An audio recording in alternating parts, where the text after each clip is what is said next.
وَإِذْ قَالَتِ الْمَلَائِكَةُ يَا مَرْيَمُ إِنَّ اللَّهَ اصْطَفَاكِ وَطَهَّرَكِ وَاصْطَفَاكِ عَلَى نِسَاءِ الْعَالَمِينَ۔ پھر وہ وقت آیا جب مریم سے فرشتوں نے آ کر کہا، اے مریم، اللہ نے تجھے برگزیدہ کیا اور پاکیزگی عطا کی اور تمام دنیا کی عورتوں پر تجھ کو ترجیح دے کر اپنی خدمت کے لیے چن لیا۔ یا مریم اقنتی لربک واسجدی وارکعی مع الراکعین۔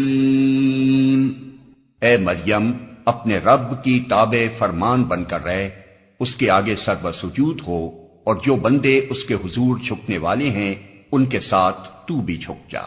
ذَلِكَ مِنْ أَنْبَاءِ الْغَيْبِ نُوحِيهِ إِلَيْكَ وَمَا كُنْتَ لَدَيْهِمْ إِذْ يُلْقُونَ أَقْلَامَهُمْ أَيُّهُمْ يَكْفُلُ مَرْيَمَ وَمَا كُنْتَ لَدَيْهِمْ إِذْ يَخْتَصِمُونَ۔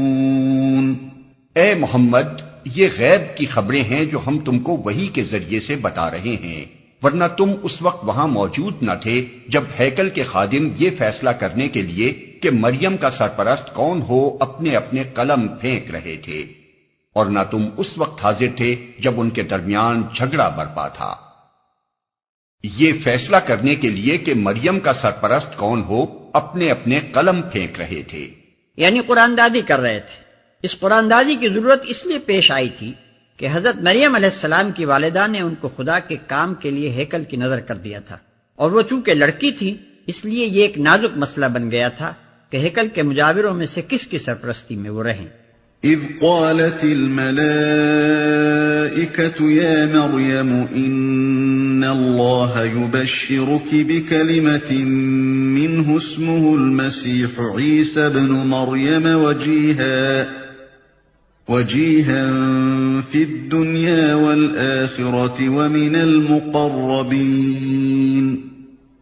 وَيُكَلِّمُ النَّاسَ فِي الْمَهْدِ وَكَهْلًا وَمِنَ الصَّالِحِينَ۔ اور جب فرشتوں نے کہا، اے مریم، اللہ تجھے اپنے ایک فرمان کی خوشخبری دیتا ہے، اس کا نام مسیح عیسیٰ ابن مریم ہوگا، دنیا اور آخرت میں معزز ہوگا، اللہ کے مقرب بندوں میں شمار کیا جائے گا، لوگوں سے گہوارے میں بھی کلام کرے گا اور بڑی عمر کو پہنچ کر بھی، اور وہ ایک مرد صالح ہوگا۔ قالت رب أَنَّى يَكُونُ لِي وَلَدٌ وَلَمْ يَمْسَسْنِي بَشَرٌ قال كذلك الله يخلق ما يشاء إذا قضى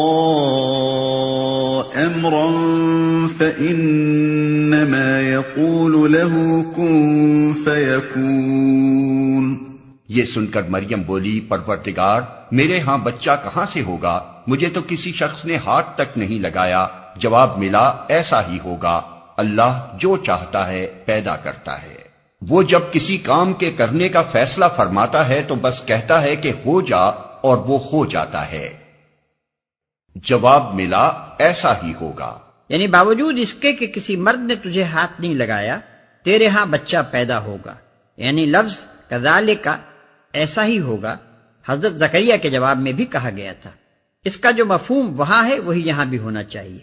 نہیں اس بات کا فقرہ بلکہ پچھلا اور اگلا سارا بیان اسی معنی کی تائید کرتا ہے کہ حضرت مریم کو صنفی مواصلت کے بغیر بچہ پیدا ہونے کی بشارت دی گئی تھی، اور فی الواقع اسی صورت سے حضرت عیسیٰ علیہ السلام کی پیدائش ہوئی۔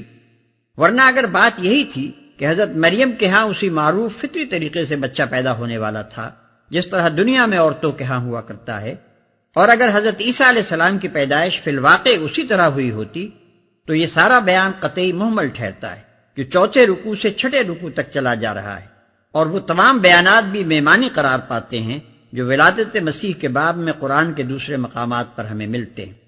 عیسائیوں نے حضرت عیسیٰ علیہ السلام کو الہ اور ابن اللہ اسی وجہ سے سمجھا تھا کہ ان کی پیدائش غیر فطری طور پر بغیر باپ کے ہوئی تھی، اور یہودیوں نے حضرت مریم علیہ السلام پر الزام بھی اسی وجہ سے لگایا کہ سب کے سامنے یہ واقعہ پیش آیا تھا کہ ایک لڑکی غیر شادی شدہ تھی اور اس کے ہاں بچہ پیدا ہوا۔ اگر یہ سرے سے واقعہ ہی نہ تھا تب ان دونوں گروہوں کے خیالات کی تردید میں بس اتنا کہہ دینا بالکل کافی تھا کہ تم لوگ غلط کہتے ہو، وہ لڑکی شادی شدہ تھی، فلاں شخص اس کا شوہر تھا، اور اسی کے نطفے سے عیسیٰ علیہ السلام پیدا ہوئے تھے۔ یہ مختصر سی دو ٹوک بات کہنے کے بجائے آخر اتنی لمبی تمہیدیں اٹھانے اور پیش در پیش باتیں کرنے اور صاف صاف مسیح ابن فلاں کہنے کے بجائے مسیح ابن مریم کہنے کی آخر کیا ضرورت تھی، جس سے بات سلجھنے کے بجائے اور الجھ جائے؟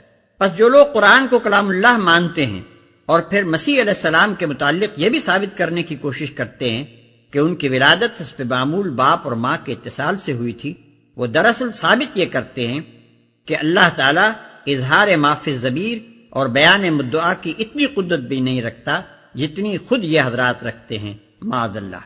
وَيُعَلِّمُهُ الْكِتَابَ وَالْحِكْمَةَ وَالتَّوْرَاةَ وَالْإِنْجِيلَ وَرَسُولًا إِلَى بَنِي إِسْرَائِيلَ أَنِّي قَدْ جِئْتُكُمْ بِآيَةٍ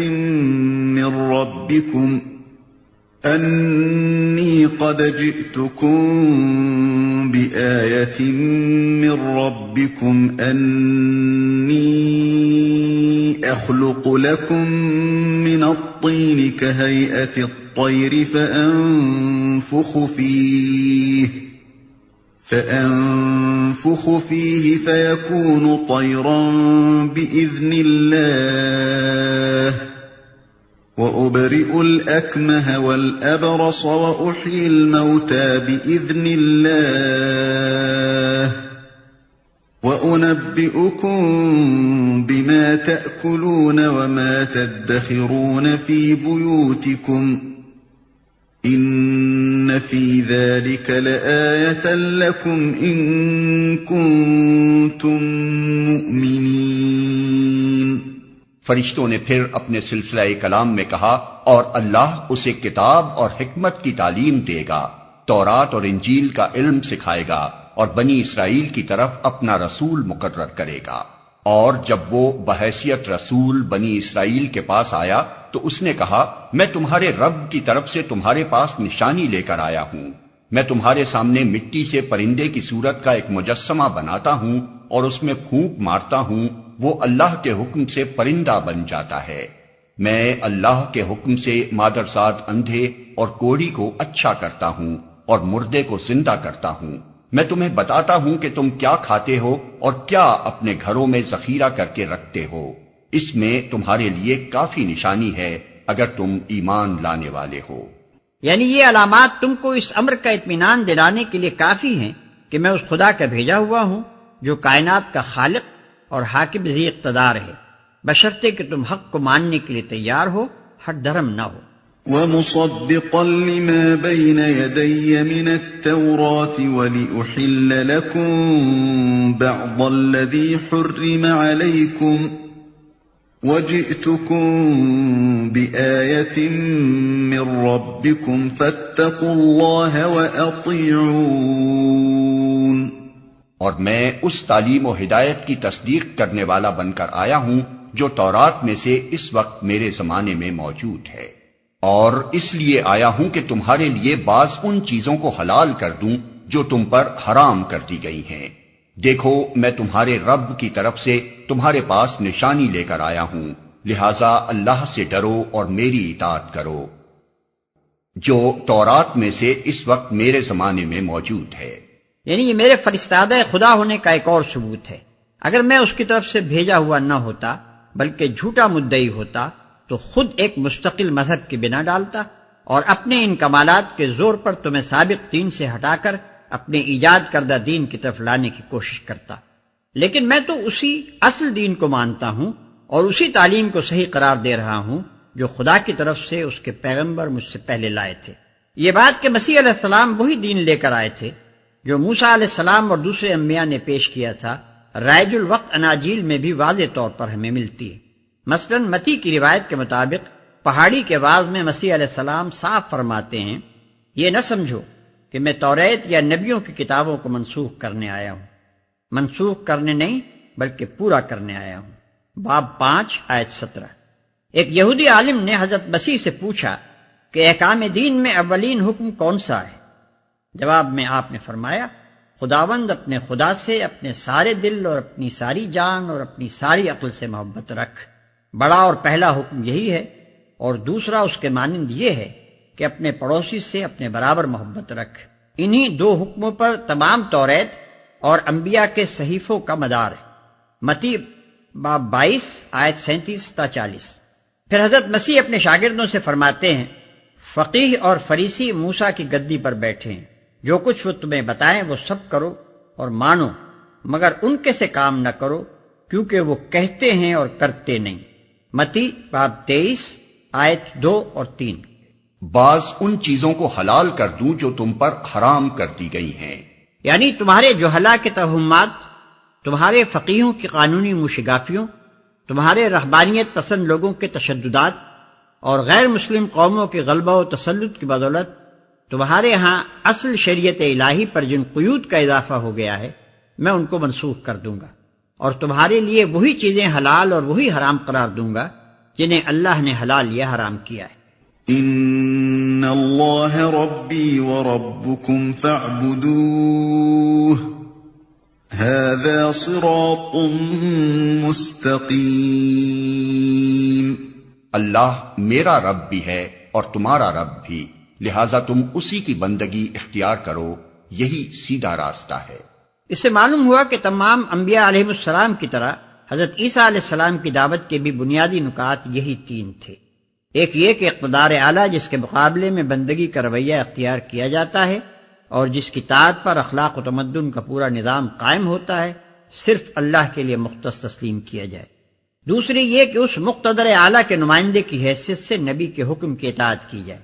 تیسری یہ کہ انسانی زندگی کو حلت و حرمت اور جواز و عدم جواز کی پابندیوں سے جکڑنے والا قانون و ضابطہ صرف اللہ کا ہو، دوسروں کے عائد کردہ قوانین منسوخ کر دیے جائیں۔ پس در حقیقت حضرت عیسیٰ علیہ السلام اور حضرت موسیٰ علیہ السلام اور حضرت محمد صلی اللہ علیہ وسلم اور دوسرے انبیاء کے مشن میں یکسر منہ فرق نہیں ہے۔ جن لوگوں نے مختلف پیغمبروں کے مختلف مشن قرار دیے ہیں اور ان کے درمیان مقصد و نوعیت کے اعتبار سے فرق کیا ہے، انہوں نے سخت غلطی کی ہے۔ مالک الملک کی طرف سے اس کی رعیت کی طرف جو شخص بھی مامور ہو کر آئے گا، اس کے آنے کا مقصد اس کے سوا اور کچھ ہو سکتا ہی نہیں کہ وہ رعایا کو نافرمانی اور خود مختاری سے روکے اور شرک سے، یعنی اس بات سے کہ وہ اقتدار اعلیٰ میں کسی حیثیت سے دوسروں کو مالک الملک کے ساتھ شریک ٹھہرائیں اور اپنی وفاداریوں اور عبادت گزاریوں کو ان میں منقسم کریں، منع کریں، اور اصل مالک کی خالص بندگی و اطاعت اور پرستاری و وفاداری کی طرف دعوت دے۔ افسوس ہے کہ موجودہ اناجیل میں مسیح علیہ السلام کے مشن کو اس وضاحت کے ساتھ بیان نہیں کیا گیا جس طرح اوپر قرآن میں پیش کیا گیا ہے۔ تاہم منتشر طور پر اشارات کی شکل میں وہ تینوں بنیادی نکات ہمیں ان کے اندر ملتے ہیں جو اوپر بیان ہوئے ہیں۔ مثلاً یہ بات کہ مسیح صرف اللہ کی بندگی کے قائل تھے، ان کے اس ارشاد سے صاف ظاہر ہوتی ہے، تو خداوند اپنے خدا کو سجدہ کر اور صرف اسی کی عبادت کر۔ متی باب 4 آیت 10۔ اور صرف یہی نہیں کہ وہ اس کے قائل تھے، بلکہ ان کی ساری کوششوں کا مقصود یہ تھا کہ زمین پر خدا کے امر شرعی کی اسی طرح اطاعت ہو جس طرح آسمان پر اس کے امر تکوینی کی اطاعت ہو رہی ہے۔ تیری بادشاہی آئے، تیری مرضی جیسی آسمان پر پوری ہوتی ہے زمین پر بھی ہو۔ متی باب 6 آیت 10۔ پھر یہ بات کہ مسیح علیہ السلام اپنے آپ کو نبی اور آسمانی بادشاہت کے نمائندے کی حیثیت سے پیش کرتے تھے اور اسی حیثیت سے لوگوں کو اپنی اطاعت کی طرف دعوت دیتے تھے، ان کے متعدد اقوال سے معلوم ہوتی ہے۔ انہوں نے جب اپنے وطن ناصرہ سے اپنی دعوت کا آغاز کیا تو ان کے اپنے ہی بھائی بند اور اہل شہر ان کی مخالفت کے لیے کھڑے ہو گئے۔ اس پر متی، مرقس اور لقاتینوں کی متفقہ روایت ہے کہ انہوں نے فرمایا نبی اپنے وطن میں مقبول نہیں ہوتا۔ اور جب یروشلم میں ان کے قتل کی سازشیں ہونے لگی اور لوگوں نے ان کو مشورہ دیا کہ آپ کہیں اور چلے جائیں، تو انہوں نے جواب دیا ممکن نہیں کہ نبی یروشلم سے باہر ہلاک ہو۔ لوقا باب 13 آیت 23۔ آخری مرتبہ جب وہ یروشلم میں داخل ہو رہے تھے تو ان کے شاگردوں نے بلند آواز سے کہنا شروع کیا، مبارک ہے وہ بادشاہ جو خداوند کے نام سے آتا ہے۔ اس پر یہودی علماء ناراض ہوئے اور انہوں نے حضرت مسیح علیہ السلام سے کہا کہ آپ اپنے شاگردوں کو چپ کریں۔ اس پر آپ نے فرمایا اگر یہ چپ رہیں گے تو پتھر پکار اٹھیں گے۔ لوقا باب 19 آیت 38 سے 40۔ ایک اور موقع پر آپ نے فرمایا، اے محنت اٹھانے والوں اور بوجھ سے دبے ہوئے لوگوں، سب میرے پاس آؤ، میں تم کو آرام دوں گا۔ میرا جوا اپنے اوپر اٹھا لو، میرا جوا ملائم ہے اور میرا بوجھ ہلکا۔ متی باب 11 آیت 28 تا 30۔ پھر یہ بات کہ مسیح علیہ السلام انسانی ساخت کے قوانین کے بجائے خدائی قانون کی اطاعت کرانا چاہتے تھے، متی اور مرقس کی اس روایت سے صاف طور پر مترشح ہوتی ہے، جس کا خلاصہ یہ ہے کہ یہودی علماء نے اعتراض کیا کہ آپ کے شاگرد بزرگوں کی روایات کے خلاف ہاتھ دھوئے بغیر کھانا کیوں کھا لیتے ہیں۔ اس پر حضرت مسیح نے فرمایا، تم ریاکاروں کی حالت وہی ہے جس پر یسیع نبی کی زبان سے یہ طعنہ دیا گیا ہے کہ یہ امت زبان سے تو میری تعظیم کرتی ہے مگر ان کے دل مجھ سے دور ہیں، کیونکہ یہ انسانی احکام کی تعلیم دیتے ہیں۔